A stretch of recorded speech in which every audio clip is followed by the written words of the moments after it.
my part too. Try it again. Thanks for being here.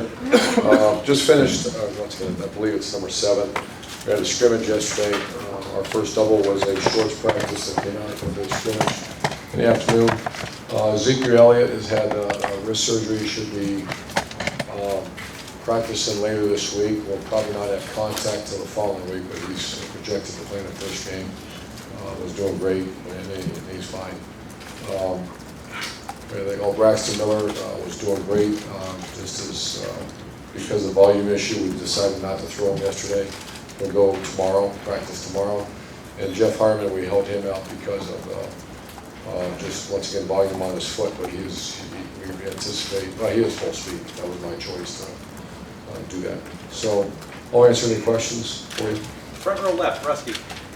A couple areas you were concerned about, I know in Chicago, were offensive line and the defense after the last 3 or 4 ball games. I just wondered if after a week of practice you feel a little bit differently about those 2 areas in particular. Yeah, Joel Hale is really, we moved him from defense line to offense line, and very admirable attempt in the spring, but he's actually looking like an offense line that has done very well. He's in this battle for the spot. Right now, the battle for the left guard spot is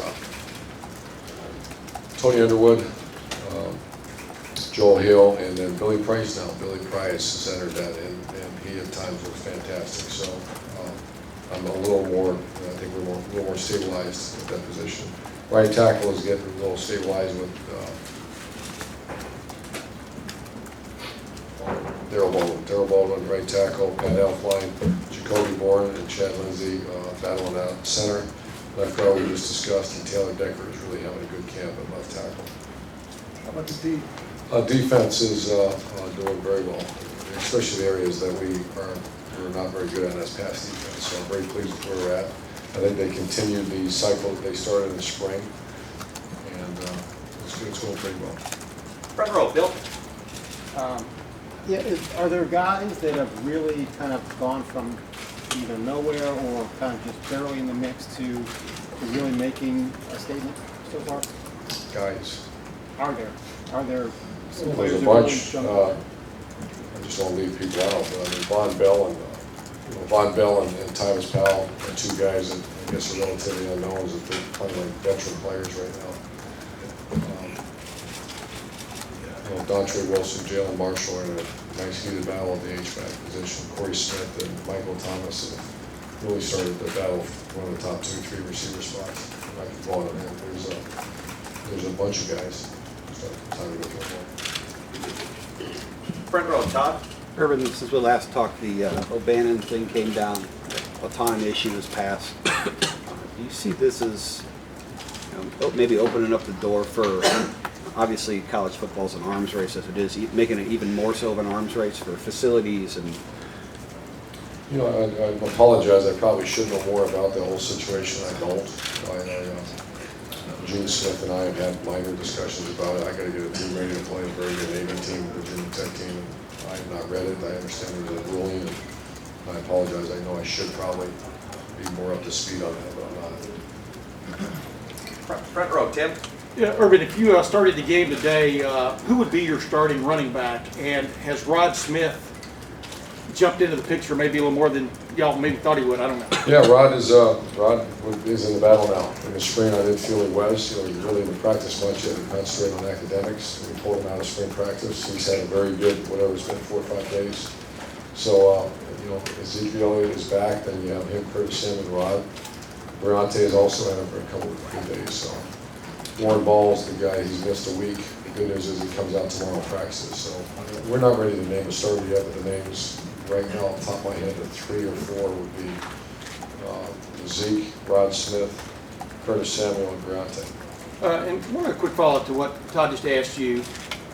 Even though you haven't thought a lot about it, I would think you're getting questions from recruits' families about what's coming and stuff. What are you just generally telling them about what could be down the road from the standpoint of increased stipend or cost of going to college? I have no idea, Tim. And Really? there's not a recruit's been asked. I've never been asked that Really? today. Yeah, I don't.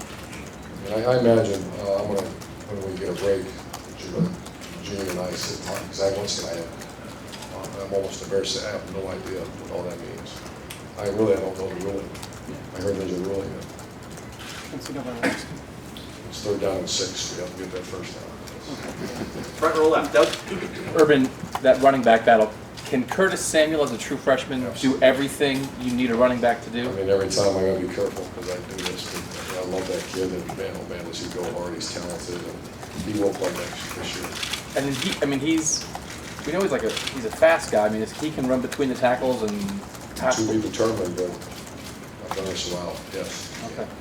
And another guy, we know Donovan Munger didn't play at all last year. He seems like he's in the mix of a defensive line. Yeah, it was really a tough situation. He had those blood clots in his legs, and we were really concerned he was not going to be allowed to play football. So our medical staff working with the Cleveland Clinic, and he's a wonderful kid, and so he's playing, and he'll be in the mix. He's doing a nice job. Far left, Matt.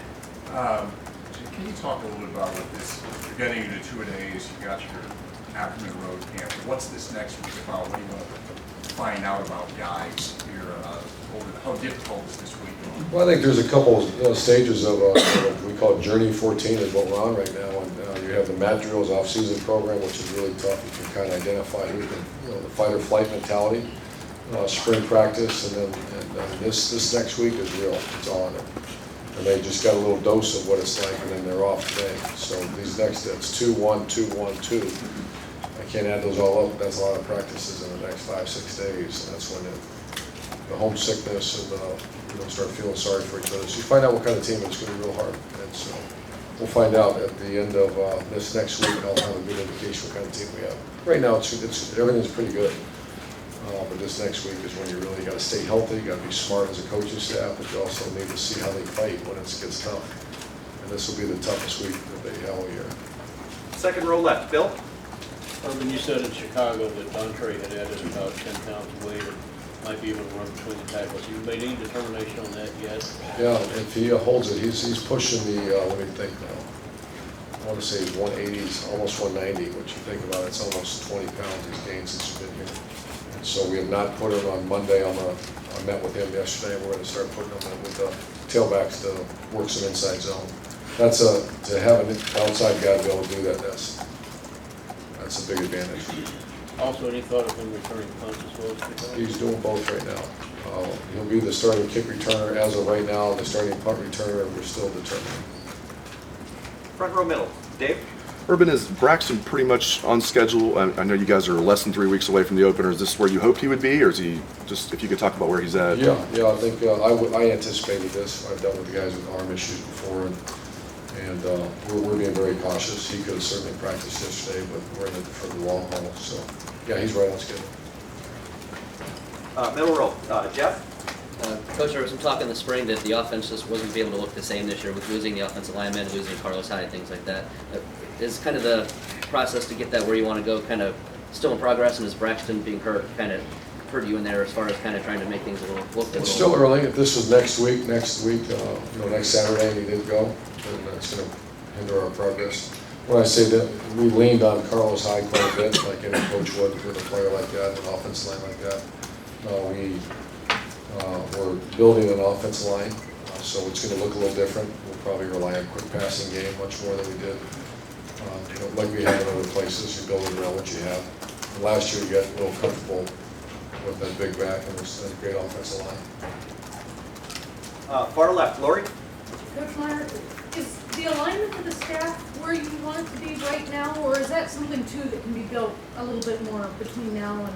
I think that's a great question. That's to me, everybody's got great players. When you hear people blame players, that's incorrect. Everybody's got great players. It's the alignment of staff and the chemistry on your team, and those I'm very comfortable with where we're at. I think I'd put it in a great category. I think Luke Football and Chris Ash, incredible chemistry in the defensive staff room. All this remains to be seen. And next week, a lot of it's going to be tough on the coaches too. So I'm really watching it closely. But high character guys that are really talented at their skill. It's really very strong right now. If there was a game tomorrow, Coach, would you be relying on your running game a little bit more because you'd still be limiting Braxton's arm, or would he be 100% if there were a game tomorrow? The game was tomorrow because where he's at, we would be very cautious with Braxton. But we have 3 weeks.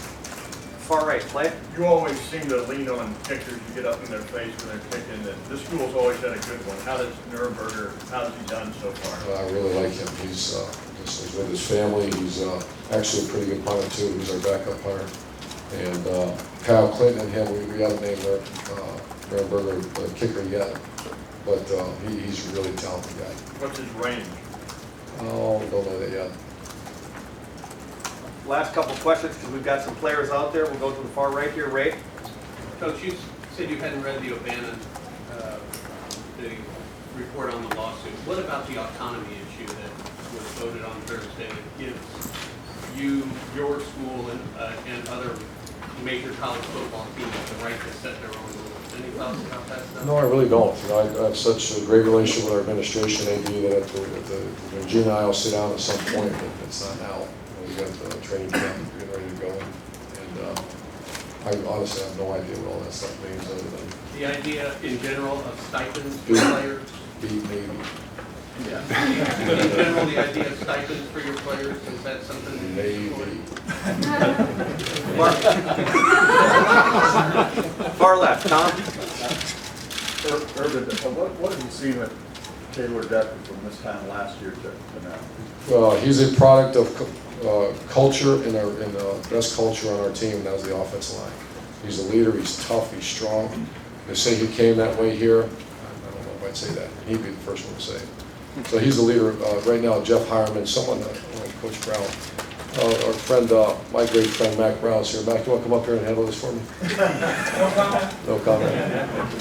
But Mac said, Coach Brown's asked me what's the pulse of the offense.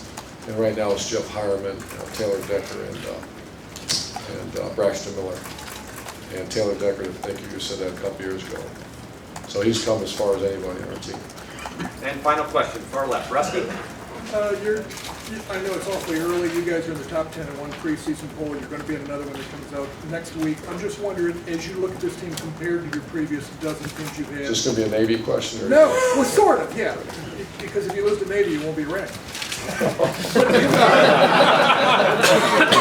But does this team feel, Check his credentials for me. does this team feel like it has that kind of promise and potential? Yeah, I think this team has. I think if you have to say what's the difference between this team and last year's team or faster, there's a couple areas the guys got to step up.